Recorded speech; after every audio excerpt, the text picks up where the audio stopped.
Hello, Contra Costa County. My name is Mika. I use they, them pronouns. I am an associate marriage and family therapist, a cultural practitioner of curanderismo, an abolitionist, just to name a few of my multitudes of identity. Our topic today has been disability justice, as within, so around.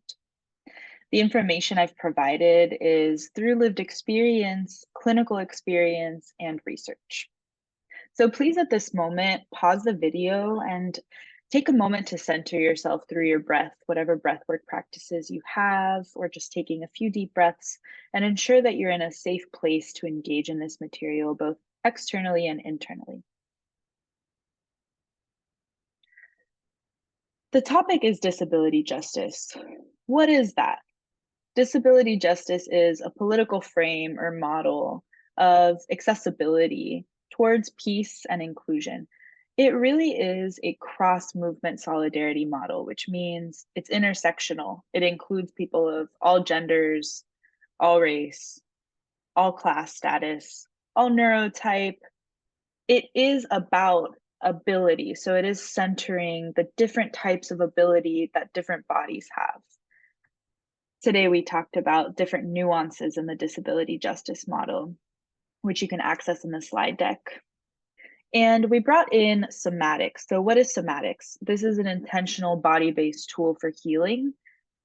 It's really dropping into the body for self-exploration as a form of healing and care.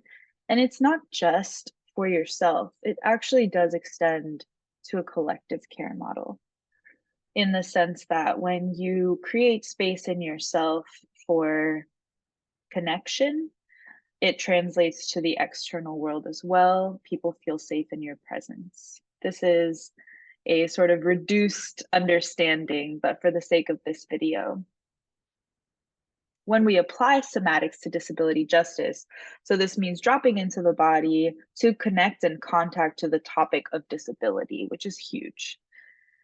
Somatics can be a safe container to do so. It's a place to really practice challenging yourself, to connect to fears that you hold in your body and ways in which maybe you've rejected parts of yourself that are deemed not productive or useful in capitalist society and are considered disabled.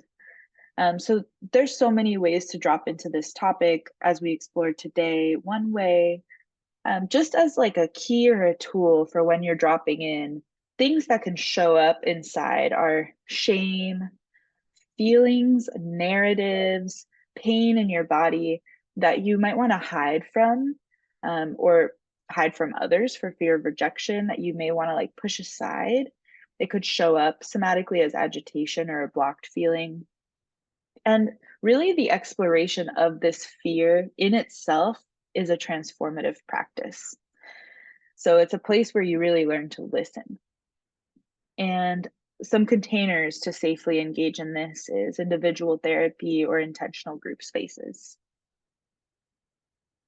Some questions to live and breathe into that I posed today, and would like you to continue to reflect on. And really, when I say live into this, I mean like, don't try to find the answer right now. Just hold these questions in yourself and see how the answer emerges as you explore and live into this. What power structures are benefiting from the shame that you carry in your body? And who do you actually want to be in this world? How can you create space for who you want to be and what that world looks like to emerge inside of yourself? Here are some calls to action, a beautiful quote from Jaya John that I recommend you take the time to read right now. Some calls to action centering disabled voices and really listening to them. So when you join in advocacy efforts, don't speak over disabled people. Establishing a foundation of accessibility, access needs in every space you're in, and challenging your implicit biases you hold surrounding disability, which can be done through a somatic practice container. Here are some resources for y'all. These resources all come from different angles in the disability justice movement. Strongly encourage you to explore. There's some really cool stuff here. And that's it for today. Thank you so much. Happy Disability Justice Pride Month, and we'll see you soon.